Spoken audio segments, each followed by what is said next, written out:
VenomousStare back with another Venomous Classic, a series in which I take a look back at classic StarCraft II games and contextualize them within the history of the game. This time we have an ESL qualifier where IdrA is playing against a Canadian Terran named Silver in the early days of Wings of Liberty.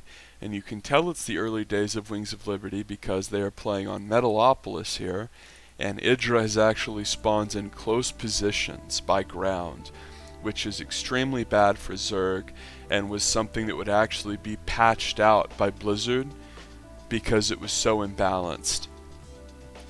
If we look at this map, if we consider that IdrA spawned in top right, sort of the 2 o'clock position, we could also consider that the Terran player could have spawned right to his upper left and 12 o'clock. They would have been close by air, which means that obviously air attacks are more powerful, which favors Terran, but it also means that bunker rush play and early game aggression is also more powerful because the rush distance is pretty damn close on those positions.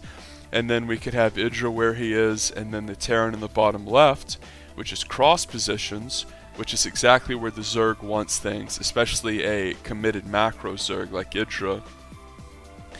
That allows the Zerg to get out units in a reasonable amount of time and play a standard game.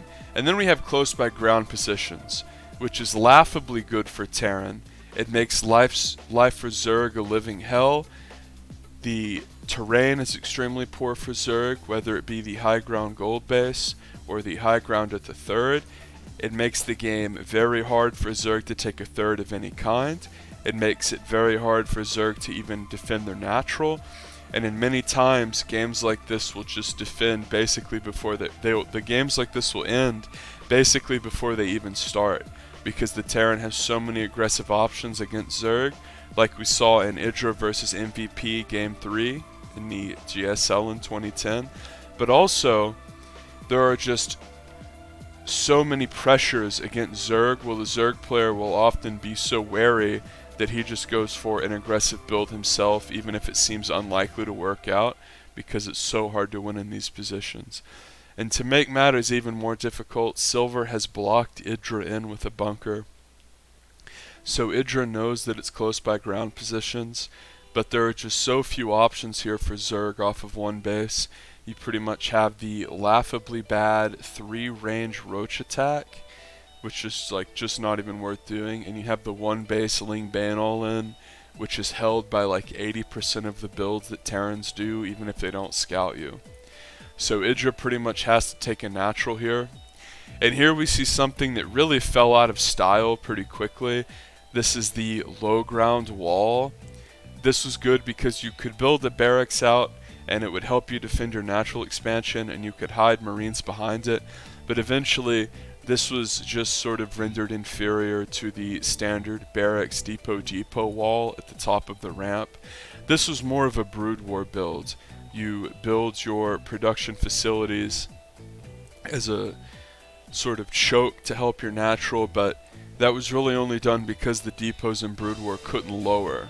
So when you look at a play like this, when depots can lower, unless you're fast expanding, you're just better off building depot, barracks depot, and hiding all of your stuff deep inside your base and keeping the Zerg guessing. Because now at least the Zerg knows you have a factory. He knows you're not going like 6 racks or delayed 2 racks Marine SCV. Delayed 2 racks Marine SCV was the first way I saw IdrA ever lose a game in real life. I was standing about 7 feet behind him, and he was playing a talented Korean Terran called the STC on close positions in Tombed Valley, and IdrA scouted him a little bit, didn't see anything, and then a minute later, 12 SCVs and 8 Marines show up, and the STC had made another barracks at his main and done a delayed 2 racks. And on close position maps where the Terran is basically on top of you, to the point where you can't even make any units even if you see them move out, it can be incredibly dangerous. IdrA does have lair already, and he does have a spine. And we can see Silver here is going for a tech lab. So he already has a tech lab in his main making tanks, so this is probably going to be mech. And we see Blue Flame here coming, and this was so early in the game's life, the Blue Flame upgrade still had a red flame on the thumbnail. And we can see a Spire here for IdrA, because as I said before, Roaches were just god-awful at this time and weren't really used because they were slow and clunky and had 3 range and couldn't turn into Ravagers. So Zerg was pretty much restricted to Ling Bane, and Thors were really good versus Mutas. That was pretty much the de facto counter versus Mutas for Terran at this time with no mines, was to get Thors. I always thought it was really interesting where Zerg players would position their Spire back in this era, because even though it was pretty obvious they were going Spire, they would always try to hide it like on the creep way to their natural, or like off in the corner of their base, off of a little Overlord dropping creep. But IdrA doesn't really know what's coming, and that makes it even worse because it's close positions and he's going to have even less time to react to it. What's sort of menacing here for IdrA here is that no matter what happens and no matter what attack comes here from Silver, it's going to be very hard to hold and it's going to hit him in the mouth before he can do anything, and he's going to have Lings and Mutas to defend it. He doesn't really have the economy to even make Banelings here. He has the 3 spines, which is nice, but those 3 spines would really do more versus Bio than they would mech.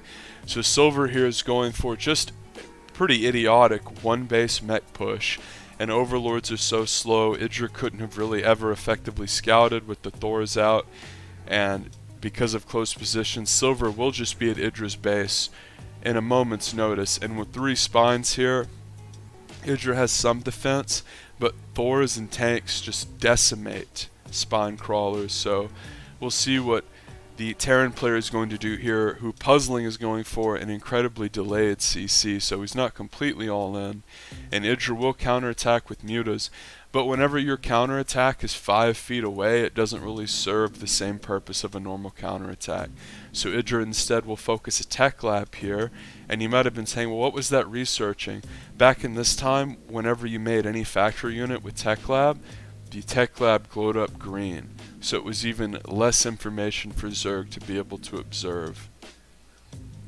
And IdrA is sort of screwing the Terran player around and delaying his push, but with a turret up he can't really delay infinitely, and in close position Silver just walks back like 3 feet and now he can defend. And IdrA does see here that Silver has another base and a Thor defends the Mutas, and that turret really wasn't a perfect location. It defends transferring SCVs, depots, factories, perfect placement there, and since it's close positions it's very hard for IdrA to take a third. He's pretty committed to just continuing to attack and trying to do damage, but whenever the Terran player makes just 1 Thor, it makes it hard to defend. Any more than 1 Thor, it's like, how are you ever going to get any harassment done? Especially once +1 completes. The Thor does splash damage and bonus damage to light units. The Thor was just ridiculous versus Mutas at this time, and it would get to a point where if the Terran ever made multiple Thors and you had a lot of Mutas, that was very difficult to ever fight them straight up because it was just so hard to fight into Thors. And we see here with barracks without anything attached to them, Silver is just continuing to power up on this 2 base mech composition. And what sucks so much for Zerg is that Terran could just at any point say, okay, fuck it, time to attack. And at that point, they can show up at your front door instantly, siege up tanks, have Hellions, and it just becomes nearly impossible to defend because you invest everything into Mutas, and then the Mutas show up, and he has 3 Thors with +1. That's just insane. And since it's close position, it's hard to pick off his reinforcements, it's hard to pick off his production structures, and suddenly IdrA runs in everything with Lings, but Blue Flame Hellions are going to clean up these Lings very quickly. He doesn't even need Hellbats, and the Mutas come in there right after the Lings die, and Thors just have such an insane amount of HP that they're never going to die when there's 4 of them, and IdrA says, fucking ridiculous, isn't it? And leaves the game. So here we see game 2 of the series, which puzzlingly is on Lost Temple. So if you really understand the magnitude of these maps, it really helps you understand how awful the game was for Zerg back then. Because here we see IdrA playing on close positions Metalopolis and then Lost Temple. The first game, the Terran player goes for a one base build where he just makes a bunch of random mech units off of one base and wins. And IdrA's talking about the imbalance of Terran here. He says there's 4 Terrans in the top 8. You beat me, Druby beat Huck. Makes perfect sense. And here we're about to see one of the most famous IdrA lines ever. Apologize for playing that race, which is just fucking amazing. So I've been talking about how powerful Terran was at this time, and we saw a lot of Terran players like Silver and Mask who really didn't have much talents at all. As IdrA is saying right here, taking wins they didn't deserve, and then as soon as Terran got nerfed a couple times, they literally fell off the face of the map. Like, they never top 16 to tournament, they never even did anything in online qualifiers. Their tournament or their BattleNet profiles fell out of like the high level rated ladder. So for IdrA to BM Silver here is completely justified, because Silver is essentially playing like a joke game. He's playing close positions Metalopolis and Lost Temple, where you could also spawn close positions, and he's running his mouth. And IdrA here is desperately trying to qualify for the ESL. Remember, these are tournament qualifier games, a best of 3. This isn't just some stupid online game. And this might be a little nitpicky because this is so early in the game's life, but to me, like, it really does show how much room there is to grow when Terran players couldn't even figure out depot, barracks, depot at the top of the ramp.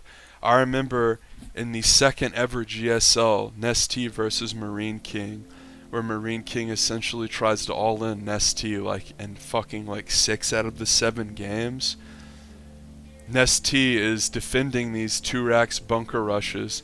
In the last game, it's tied 3-3, and it's the GSL Finals, the biggest tournament there is.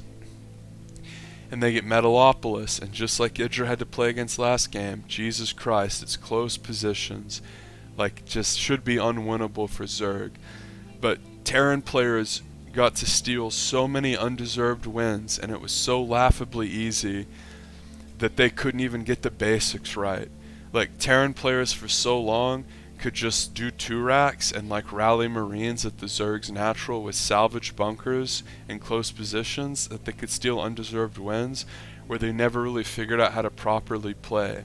So in that game 7, Nest-T narrowly defends the 2-racks, and then he literally gets to win because he walks across the map and there's like 2 barracks at the top of Marine King's ramp, and he's made his fucking depots behind his mineral line like a cretin.